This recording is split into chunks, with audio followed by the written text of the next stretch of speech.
야, 근데 좀 그런 게 있잖아. 이제 민주당 입장에서는 사실상 그 최상목에 대한 탄핵에 대해서는 좀 조심스러울 수밖에 없었던 부분이라고 한다면, 아무래도 뭔가 최상목을 보내면 그 다음으로 오게 될 이주호도 이주호. 만만치 않고, 이주호를 보내면 그 다음 김문수야. 김문수야 진짜 너무 끔찍하잖아. 상상만 해도.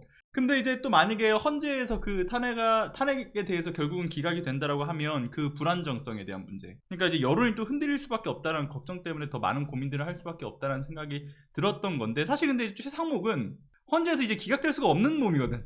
그렇지. 지금 이제 여기가 너무 끝난 명확해. 거야. 이거 헌재에서 만장일치로 결국 마은혁 헌법재판관에 대해서 임명 왜 안 하냐, 이거 위헌이다. 위헌 요소 있다.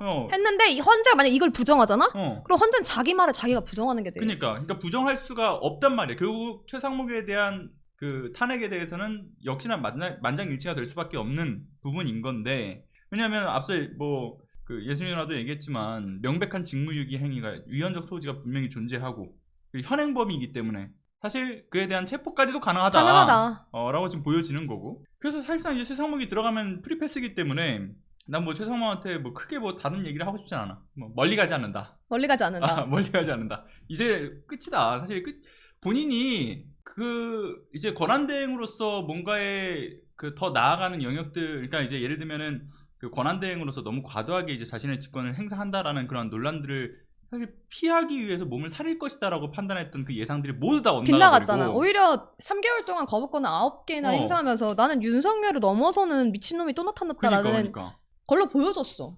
본인이 대통령 행세를 하는, 그러니까 권한대행 이후, 그러니까 더 이제 권한대행의 뽕이 아니라 본인도 이제 대권을 노릴 수 있다라는 그 착각 속에서 허적되면서 했던 많은 일들이 결국은 그 칼날이 본인 목 밑으로 턱 밑까지 이제 들어오게 된 거지 사실은. 근데 나는 최상목이 이제 탄핵소추안 발의하겠다라고 하고 나서 반응 봤어? 할 테면 해봐라. 그러니까 할 테면 해봐라. 그 얘기를 했었잖아. 너무 뻔뻔하지 않아? 그러니까 나는 진짜 이 정부 인사들 그리고 공직자들을 보면서 무슨 생각하냐면 입법부 자체를 무시하는데 입법부가 이런 행정부를 존중해주는 태도 때문에 이렇게 이 장관들이 당당한가? 범죄를 저질러 놓고도 죄에 대한 의식이 전혀 없고 국가에 대한 의식, 국민에 대한 정서, 외교의 상황들 따위는 고려하지 않는구나. 내가 봤을 땐 그 국민의힘의 어떤 스탠스도 보면은 저렇게 명백한 내란 행위를 저지른 그 수계를 지켜주고자 똘똘 뭉쳐있는 걸 보면서 최상목은 본인이 굉장히 든든한 뒷백이 있다라고 생각을 하는 것 같아. 그래서 솔직히 난 무섭기도 한 게 이렇게까지 저렇게 당당할 수 있는 이유가 뭘까? 그러니까 아무리 우리가 정치를 좀 오래 보셨던 분들도 많이 있을 텐데 민원인 분들의 지금까지 있었던 모든 정치인들, 아무리 극우 정당에 소속되어 있는 국민의힘 정치인들도 이렇게까지 눈치를 보지 않았던 적이 없어. 나는 이렇게 눈치를 안 보는 상황들이 매우 무서운 게 무언가 자신이 있는 것 같아. 맞아. 그러니까 우리는 이길 수 있다라는 자신감의 어디가 원천일까? 그러니까 난 이게 시작점을 보게 되면 예전에 그 한창 검찰개혁 관련된 이제 집회 열고 했었을 때 윤석열 문제 때문에 그때 검찰개혁에 대한 이야기가 나오면서 검찰이 점점 이 선을 더 넘어가는 모습들을 보였었잖아. 이 정도를 던졌는데 이것도 되네? 또 던져보고 하면서 그게 점차 그때부터 수위가 높아져 왔다라고 생각하거든. 그래서 이제 검찰 세력이 결국은 이 집권 세력으로서 안착을 하게 되면서 그 이후에도 이제 윤석열이 이제 집권하는 그 과정에서 한 번씩 계속 또 수위를 넘는 이야기들을 하고, 심지어 뭐 나라를 팔아먹는 그런 행위도 뭐 서슴지 않고, 그러던 중에 이제 내란까지 이어지게 된 그 일련의 과정들이 나는 이게 하나로 관통되는 이야기들이라고 생각을 하는 거지. 어떤 걸로 봐?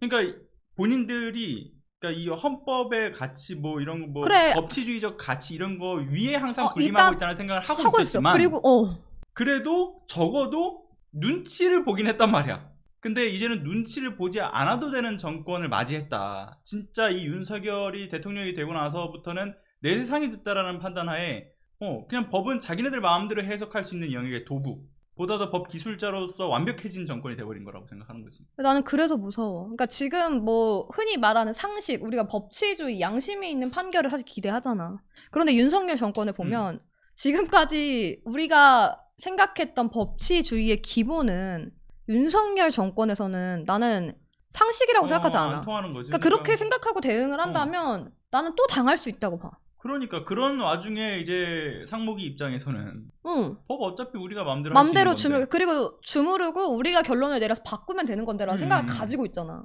그러니까 여전히 저렇게 뻔뻔스럽게 나오는 거라고 생각해.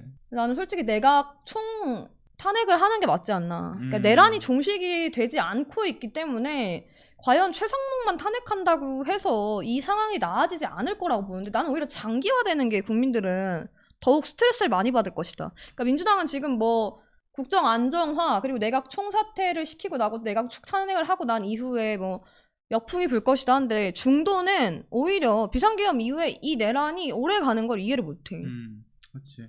근데 이제 뭐 민주당 입장에서는 그렇게 이후에 또 탄핵을 하게 됐을 때 이게 헌재에서 기각이 된다면 그거에 대한 역풍에 대한 두려움이 분명히 있다라는 생각이 드는 건데, 그리고 또 한 측면에서는 결국 국민의힘에서 계속 얘기하는 메시지가 뭐야, 이 줄 탄핵으로 인한 국정 마비다. 근데 이번에도 마찬가지로 이 국민을 생각하지 않고 민주당이 정말 마비를 시키려고 한다라고 프레임을 내걸 거란 말이야. 그렇지.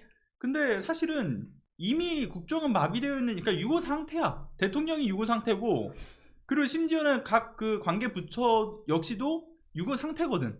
근데 최상목이 떨어져 나간다고 해서 그럼 최상목을 대체할 사람이 있고, 그 이후에 뭐 교육부 장관이라든가, 그 이후에 뭐 고용노동부 장관 뭐 쭉쭉쭉 있어 뒤에. 쭉쭉 있는데 그 사람들이 또 유고 시에 또 대체를 할 인력이 전혀 없느냐? 또 그것도 아니거든. 그래, 다 있어. 다 존재하니까. 사실 이제 국정의 시스템이 문제가 생길 만한 요소라고 하는 거는 너무 과도한 해석이라고 보여지는 거고, 그리고 그 한두 사람 빠진다고 해가지고 문제가 생길 거였으면은 애초에 나라가 정상적으로 돌아가지 못했겠지. 처음부터. 그럼. 나는 이제 방금 예수님 누나가 얘기한 것처럼 전원을 탄핵시키는 것도 우리가 생각은 염두에 둬야 된다 생각을 해. 지금 시기가 이젠 더 이상 어느 정도의 그 지금 상황들을 이제 보고서 판단할 영역을 넘어섰다고 봐. 나도.